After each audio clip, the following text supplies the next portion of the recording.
Hello and welcome to the Public Engagement Know Your Audience Quick Webcast. My name is Paula Hyman from the Ohio LTAP Center, and I will be your technical support for today's webinar. Just a couple of housekeeping items. If you have questions throughout the webinar, please type them into the questions pod and our presenter will address them at the end of the presentation. The webinar is being recorded, and providing that the webinar is successful, the presentation and a copy of the recording will be emailed to all participants and uploaded to our LTAP website. I want to thank you in advance for your participation with that, and I'll pass things off to Miss Brianna Bandez.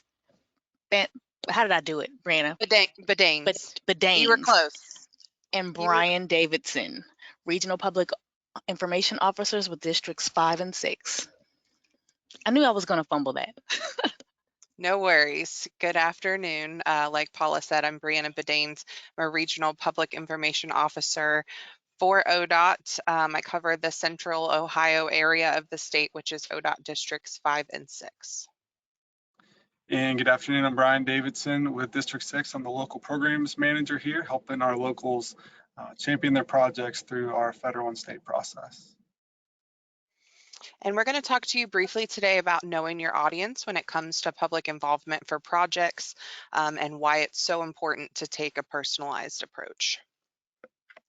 So when I started at ODOT 12 years ago, public involvement was fairly prescriptive.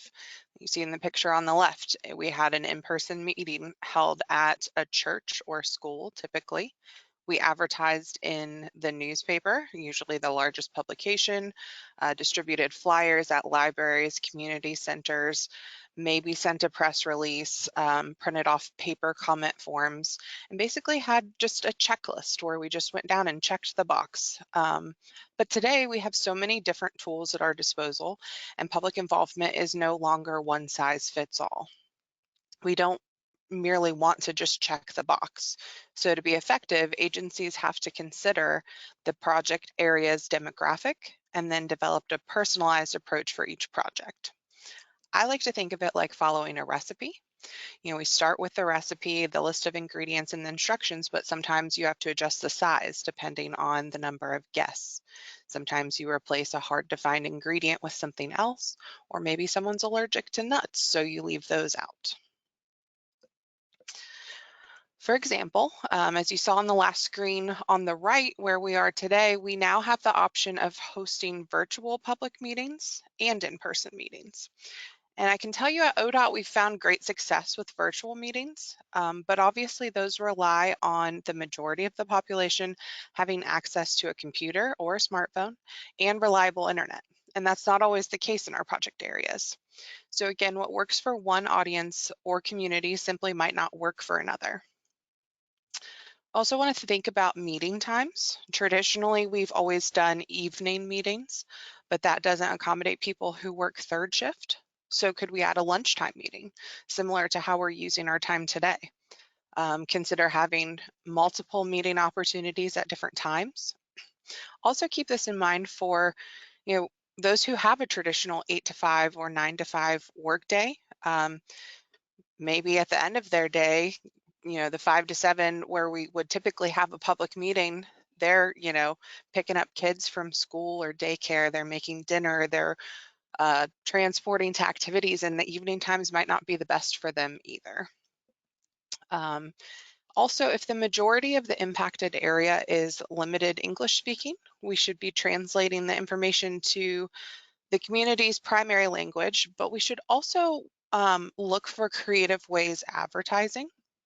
We can look to use non-traditional news outlets that are more popular and more trusted in certain communities. For example, we could advertise on a Spanish radio station or in a Somali newspaper. I mentioned in the past, we've usually gone with the largest publication, and that's for good reason. So we have the largest reach. But it can also be a benefit to meet folks where they are and come to them instead of always expecting them to come to us. We also use social media for promoting public involvement much, much more than we used to. And when we talk about social media, a lot of people's minds automatically go to Facebook and Twitter. Those are obviously our heavy hitters, but Nextdoor is also a great a relatively new social media platform that's great for public involvement. And I'm sure a lot of your communities and your agencies already use this. It's a social media network for neighborhoods. And what that does is it allows us to target specific communities instead of posting the information to a wider audience, you know, the whole county, the whole district where it might not apply to them. We can just get right to the community that we're looking to target, because ultimately we find the most success when we meet people where they are. Always remember that a small and oftentimes simple change can make a big difference to one member of the public. So on the screen is the result of efforts to modify an element of our project to make it accessible for a customer who is visually impaired. The project included resurfacing West Broad Street and reconstructing the crosswalks and pedestrian signals. However, the project plan called for a typical push-button pedestrian accommodation as opposed to an audible one. So this customer, Barbara Corners, and I will never forget her name because it was just so cool that her last name was Corners and she was contacting us about an intersection. She reached out and explained, that she uses the bus to get to work, and the only way that she could catch the bus in the right direction to get to work required her to cross the street. And she uses a guide dog for assistance, but the audible pedestrian signals would make her feel so much safer. So we were able to work with the project team to make this change. And then as you can see on the screen, we actually went and met her out on site once it was installed and up and running to have her and Maybell test the system and make sure that it worked for them and that she felt safe crossing the street to get to her destination. And I am now going to pass it off to Brian Davidson, ODOT's local program manager in District 6, to talk about another example of creating a personalized approach to engaging the public. Thanks, Brianna. Again, I appreciate you taking the time to join us today. My name is Brian Davidson. I'm the local programs manager here at District 6. I have been at ODOT District 6 since 2013, and I can definitely testify to the changes in public involvement over the years. As both an ODOT consultant contract project manager and now a local public agency program manager, I've seen projects of all different shapes and sizes with varying public outreach components. And today I'm going to talk through an example of a recent LPA project that had a unique public involvement scenario. So on the screen, you can see the project location map for the intersection improvement of KARL Road at State Route 161, which is located just east of I-71 on the north side of Columbus. This project was identified in a 2017 study performed by the City of Columbus, but it really launched when it received funding as part of Governor DeWine's 150 Target Intersection Program. A few years ago, Governor DeWine directed ODOT to identify the 150 most dangerous intersections in Ohio, and not just identify them, but to construct safety improvements at each one. And this list of intersections was comprised of 50 urban intersections, 50 suburban intersections, and 50 rural intersections. So this particular location here at 161 and KARL Road was identified on that list and funded for safety improvements as a result. ODOT held the contract for design, funded the city's right-of-way acquisition and the construction as well. And the project's being locally administered by the City of Columbus and will get started this spring.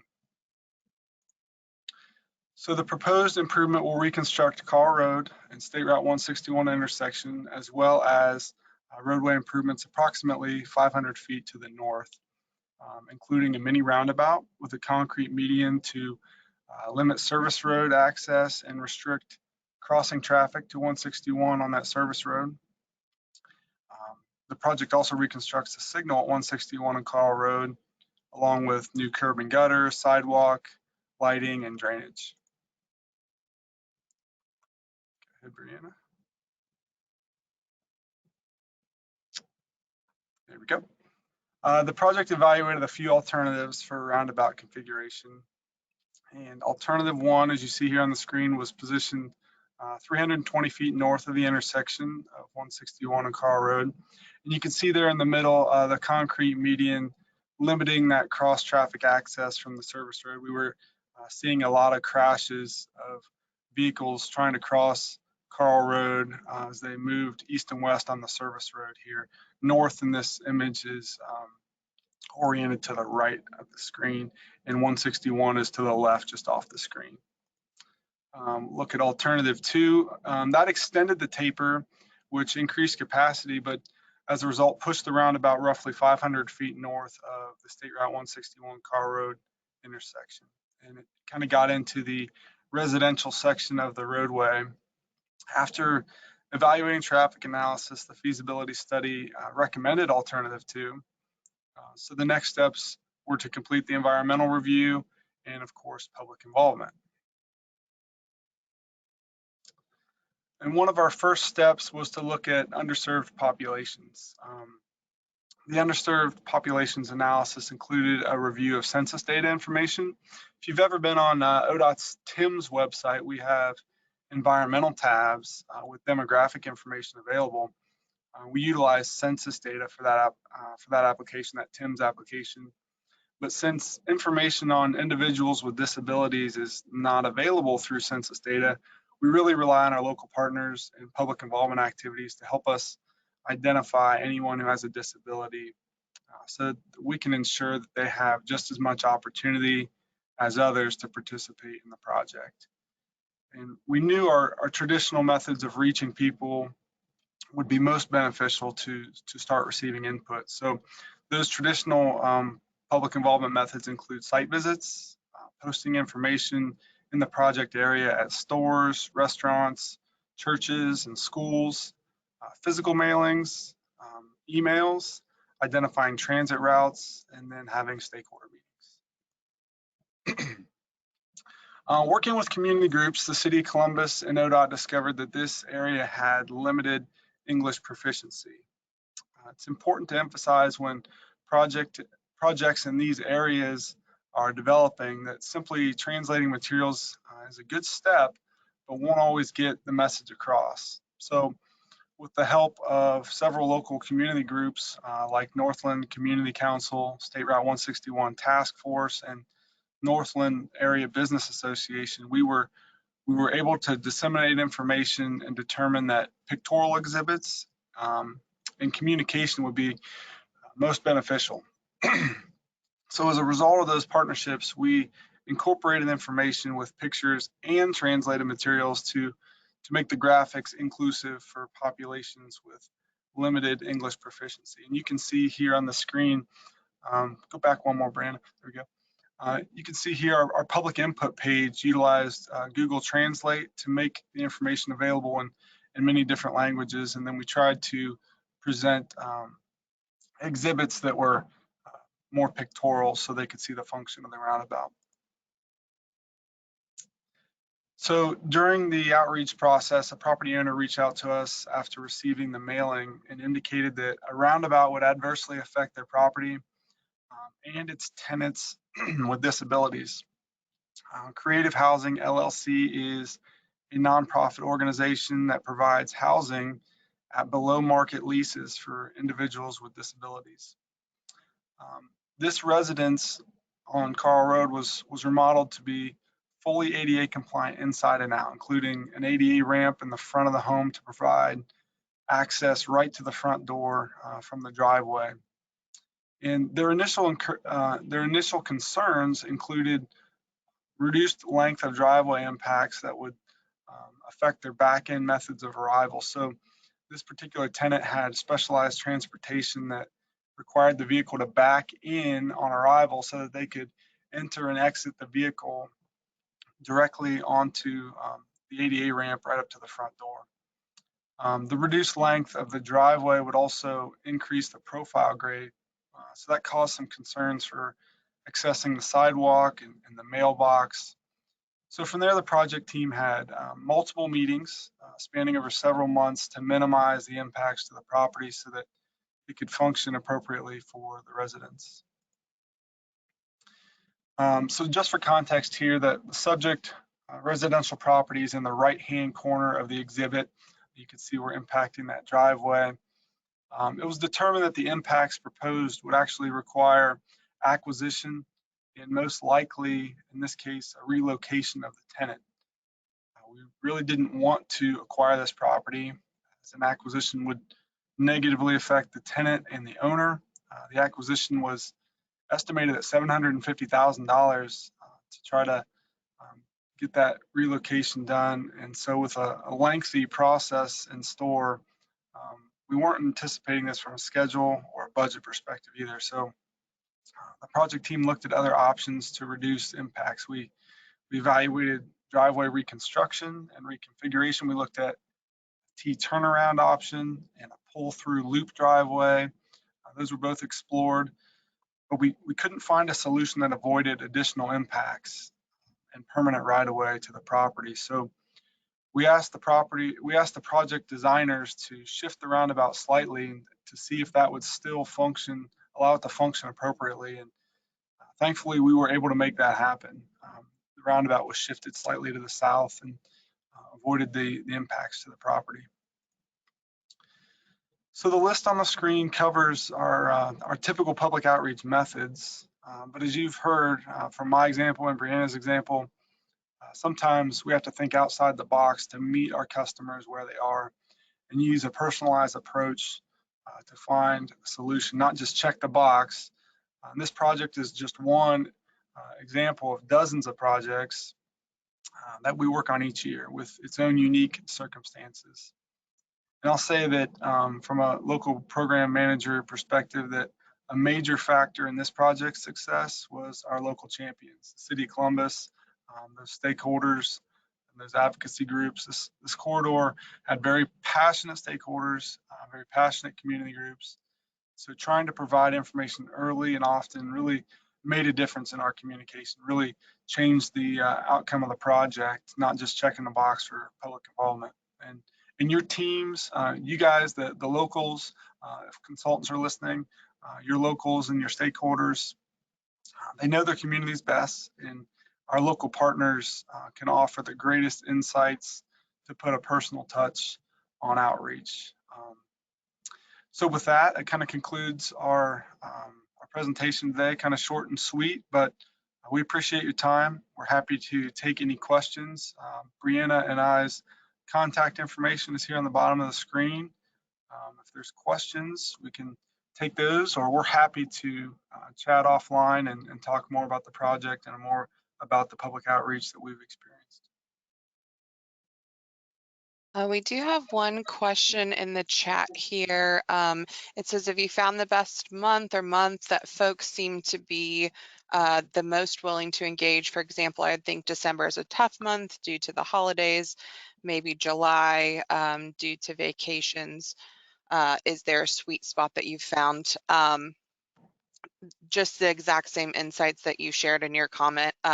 We recently had a project with some extensive public engagement that was going to hit kind of the November, December timeframe, which, as you mentioned, is a very hectic time for a lot of people. They're focused on the holidays. Thanksgiving goes right into Christmas. So in this case, it wasn't meetings per se, it was a public comment period, a mapping activity where they could come, put their suggestions on a map. So what we did is we started it in early November and extended the comment period all the way to mid-January, and then sent some reminders, obviously at the beginning, I think maybe midway through, but then really after the new year, we sent a reminder and said, hey, we've had this open for a while, but we know things have been busy. So just a reminder, you still have a couple weeks to get your comments in. And we did see a bulk of comments come in those last 2 weeks of the comment period. But I think that's one way, if you are kind of hitting around holiday times, to keep that in mind and see what you can do to maybe give yourself a little more room in the schedule. But I know, spring break, summer vacations are always pretty difficult to plan around. And I think that's why the virtual option does provide us a little more flexibility there too, because, we can have an in-person public meeting where it makes sense, but having the virtual option for folks who maybe miss the in-person. Maybe they are traveling, but they, can sign onto their computer for 30 minutes. And it doesn't necessarily, sometimes it has to be a live question and answer type meeting, but sometimes it could just be a virtual open house as well, where we put all the materials up there, maybe even record a presentation, record your project engineer giving a presentation, and that way folks can watch that at their leisure and provide those comments at a time that's most convenient for them.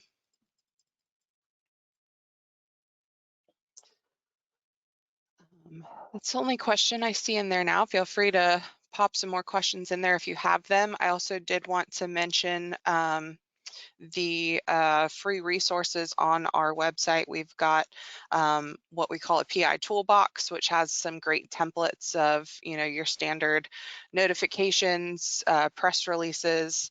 All of that is there for anyone to access. And then we also have lots of trainings available on the LTAP website as well. I think there are quite a few in there. Are there? Yes. So is there, hold on, there was one. Is there written definition of who to include as a stakeholder? That was from Richard.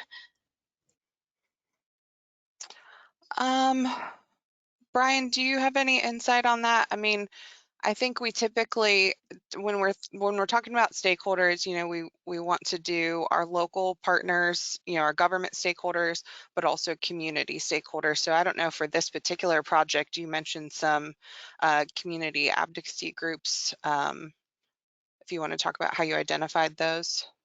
Yeah, so it was helpful in this particular project because there was a previous study. So we had that 2017 study that covered the whole corridor from Cleveland Avenue all the way back to 71. So we were able to kind of get some feedback and build some email lists ahead of time. I think on a normal project where we're just coming in for the first time and trying to identify stakeholders, obviously people that we're going to impact with right-of-way, businesses that may rely on the current circuity or the way the intersection operates, if that's going to change. We look for community groups that may help us with that, but I don't know that we have particular definitions. We try to catch everybody we can, and I think it's helpful to go beyond maybe what you would determine to be a stakeholder, just so we don't miss anybody. The worst thing you can do is miss that one person who's got a really good point, and then we come back later and we're like, oh, we completely discounted that, and find out that we might have made a mistake. Go ahead, Jackie. Sorry to interrupt. I just want to jump in here for a minute. We do have a tiny bit of guidance about who stakeholders should be on the public involvement manual, in the public involvement manual that's also available on our website. But the important thing is when you're, stakeholder depends on your project. So it depends on the stakeholders for a low-level environmental document project are not going to be the same as the stakeholders on a really complex major construction project. So the important thing is to define for yourself who you think those stakeholders should be. And if you are having trouble determining who should be stakeholders on your project, consult with our project managers, our team, our public information officers, or call our office and we can help you determine who should be included as a stakeholder and who should not. Thank you, Jackie. You bet. I see another question about how did the public comments inform the selection of alternative 2?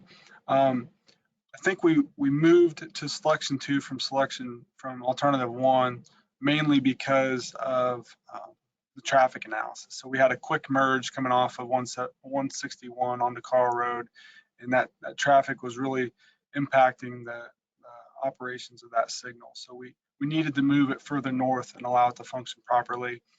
We didn't really have any major concerns when we were first displaying the 2 alternatives of 1 versus 2. We had a lot of concerns about roundabouts. This area didn't like roundabouts, so we had to do a very good job of getting the information out to them early about successful roundabout projects in urbanized areas and how this one was going to function in this particular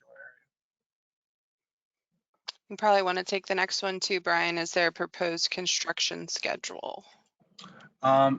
So this project sold back in the fall, and I believe we are already procuring light poles and signal poles. I presume that the project is going to get started here in April, but I can confirm that. Okay.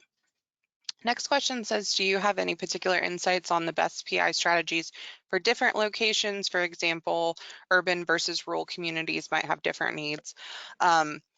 In our experience, rural communities like to meet in person, and that was definitely a challenge during COVID, the early days of COVID, where everything was virtual.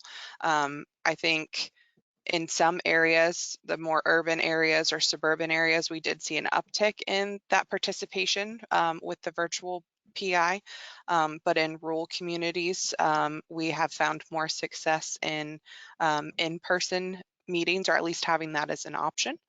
And I think, when you're talking about rural communities too, you have things that are a lot more spaced out than your urban centers. So you have to keep that in mind when you're thinking about locations for those meetings, as well as distributing those materials and trying to find, where in an urban area or suburban, maybe you would post flyers in a library or a community center, where in a rural community, maybe there's a library, they may not have a community center. So are you looking at, tractor supply stores or, different places where people gather? You're looking at churches maybe. So just kind of keeping those things in mind when you're considering your environment. Jackie, do you have anything to add to that? Nope, I think you covered it quite well. Okay.